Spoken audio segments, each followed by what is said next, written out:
Hey guys, welcome back. Before we get into this week's episode, I have a quick personal ask, really easy though. But if you are finding value in what we talk about here, it would mean the world to me if you guys would hit subscribe and leave a 5-star review for the podcast because it really helps more business owners just like you find the show. And I also, I haven't gotten any on this new entrepreneurship, but when I was getting them on the original version, I would read them all. I appreciated them all. I just keep forgetting to ask, so I figured I would do it before I forgot again. Okay, so now let's get back to the matter at hand. And that is, Band-Aid solutions are quietly draining your business. And most people don't even know that it's happening. So today's episode comes from an echo of conversations that I've been having across my clients lately. It's where they know their processes are messy, convoluted, and honestly, way more hassle than they're worth. And then they come to me because they know they want to grow, but they're also already overwhelmed by what they perceive that it will take for them to reach their goals because of what it's taken for them to get to this point and everything that's been dumped on their plate and their team members' plates. So for some clients, that looks like teammates who are stretched thin and kind of miserable. For others, it's this silent resignation of like, okay, well, maybe we're just not equipped to do any marketing right now. But then they're also frustrated by that stagnation. So this vicious cycle continues. And so before I get into some real examples that I've been talking about with my clients, I kind of want to start with why this is happening. Because if you're the type of person who's already feeling kind of called out by this episode, I don't want you to take this negatively because you're probably not someone who makes reckless decisions. All the people that I know and work with, they're thoughtful, they care deeply about their businesses, their teams, their clients, what they put out into the world, how it impacts people. So then it's kind of confusing of like, okay, well, if I can be so intentional, how does this pattern keep showing up? And here's my thoughts on the answer. It's when you're running a business at a high level, while we can make the best efforts, I find that my clients are nearly never operating with full visibility into what's actually happening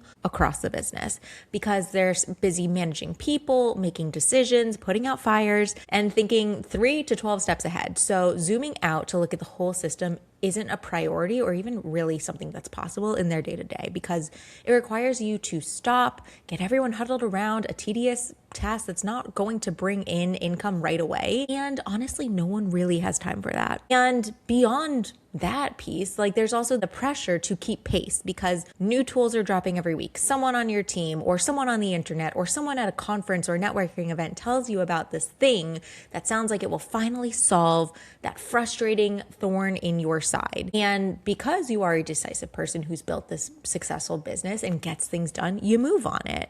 You bring it in, you set it up, and then life and the business continue at full speed without ever really having the luxury or pause to really evaluate if and how it worked. What I see in my highest achieving clients specifically is that this pattern often accelerates right around periods of major growth milestones. So when they're hitting their first 7-figure year, when they're scaling their team, when they're trying to systemize something that used to live entirely in their head, it's that instinct to reach for more. So more support, more infrastructure, more tools. And then also, similarly but different, another piece that people don't really talk about is like the team dynamic. So every person who joins your business comes with their own experience, their own preferences, their own, this is how we did it at my last job, and they build out accordingly. And then they move on sometimes. And what they built stays behind. Nobody audits it. No one questions it. No one even has access to it sometimes. And it just becomes part of the environment that's quietly taking up space, quietly costing you money, not so quietly creating confusion for the next person who comes in and tries to make sense of it all, and just really frustrating everyone and dragging you down. So by the time that someone gets on a call with me, they're usually not dealing with one bad decision. They're actually dealing with years of reasonable decisions that were never looked at holistically within the system. And that's actually what makes it so hard to see where these cracks are. So now let's get into some real world examples of what I've been seeing with some of my clients lately. So one client, we were just talking earlier, they brought in a new CRM that is going to go across a few different companies that they have, which in theory is the right move. But respectfully, the leadership team kind of chose the tool without having the end users weigh in and vet it. And then once that decision was made, the development team built it in a silo, again, not really bringing in the end users. So what resulted was a sales team who finds it clunky, confusing, and frustrating. So they kind of begrudgingly just add in the bare minimum information to not get yelled at. And from the marketing point of view, it honestly barely has the baseline tools we need. So we keep having to Band-Aid and Frankenstein new tools in and around it. And the end result, no one's really thrilled with it. And something that was supposed to streamline the cross-organizational efforts, in fact, made things muddier. I have another client, we were just talking about this a day or two ago, where they have been paying $500 a month for website support and maintenance every single month for literal years. And then when they brought us in and we started asking questions, no one on the team had access to the back end and no one could tell us what that management team was doing. And spoiler alert, they weren't really doing anything. So this client was literally wasting $6,000 a year and then being like, well, I don't have money to spend on this initiative over here. What? It's crazy. And then one last example. So I was talking to someone and after a few unfortunate events that led to a lot of turnover, they were left with all these segmented tools and systems that different people had brought in and kind of left when they left, and they were starting to bog things down because no one cleaned up after themselves, which led to duplicative platforms, overlapping processes, and monthly overhead that was quietly eating, well, honestly, not quietly, that was eating into their margins. And for the record, all of these businesses are run by smart, successful teams and people. They just never really had the time nor framework to actually stop and look at the full picture, which is exactly the problem.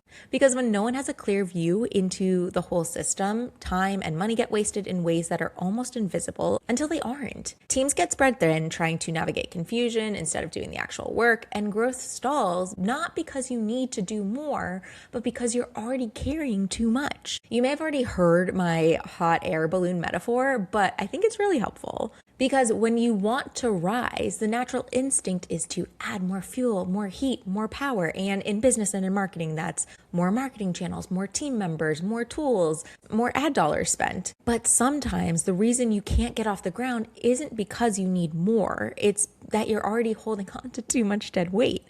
And it's only when you start releasing the things that are dragging you down that you're actually able to start that rise. That's why I actually love to audit. And that's what this episode is about. So let's start as simply as possible, because I know do an audit can sound like another massive project to add to the list. And like no one wants to do that. No one really has time for that. So we're going to start small. This week, spend 30 minutes and just do this one thing. I want you to pull up your credit card statement or your banking app and list every single recurring tool or subscription your business pays for. Just write them down and like what they cost and one sentence on what they're supposed to be doing. That's it. That's all you have to focus on for right now. From there, step 2 is I want you to start to build out the fuller picture. I need you to get the actual stakeholders and end users in the room, meaning the people who are actually using these tools day to day and not just the decision makers, because you need a comprehensive 360-degree view of what exists, who uses it, how often, what it's supposed to deliver, what it's actually delivering, all of that stuff. Because once you have all that information, then you're able to actually analyze it. You're able to look at each tool and each process through 2 lenses. The first is it performing? So is it producing the output that it was brought in to do? The second, is it efficient? Is it easy to use, or is it creating friction and more hassle for your team? And are you paying for 2 things that do the same job? Because I see that time and time again. And then once you have that full picture, you're able to develop your roadmap, or like a clear, documented, standard operating procedure that maps out what you have, what it does, how it connects to everything, and how it supports both the customer experience and helping you get to your goals. Not just this is what it was supposed to do when so-and-so brought it in 3 years ago. It's what is it doing right now? And has it earned its right to stay here? And when we do this work with our clients, here's what changes. They stop spinning. They get precise. They stop just managing chaos, and they're able to start making intentional, strategic decisions. And more often than not, they find that by removing the things that were never really working, they're able to finally free up that time, money, energy, mental bandwidth that they didn't even know they were strapped for. So Here's your friendly reminder that growth doesn't always mean adding more. Sometimes it means getting honest about what's actually in your balloon. And from there, that's when you're able to actually leapfrog your progress because you're starting from a cleaner, more powerful place. And this is the point where I see clients' vigor and excitement and confidence come back. And it's the place that I see more intentional efforts and more intentional, more powerful marketing start to really compound for the business. So if this feels like a not so subtle punch in the gut, let it inspire you to take that just one very easy first step. And if it sounds like both exactly what you need and the piece that's just too overwhelming for you and your team to tackle right now, we are here to help if you need it. Whether that's a deep dive audit, helping you build out your standard operating procedure, or bigger picture conversation about how all your systems and marketing tools connect and aid towards your goals, we've got you. You can totally reach out on Instagram or find our contact page in the show notes. But if you want to start by giving it a try on your own, I have complete faith in you. Have fun cleaning house, get excited for everything you're about to get back in your day-to-day and the dollars back into your bottom line that you no longer spending on silly things, and just go out and rock it. I'll talk to you guys later.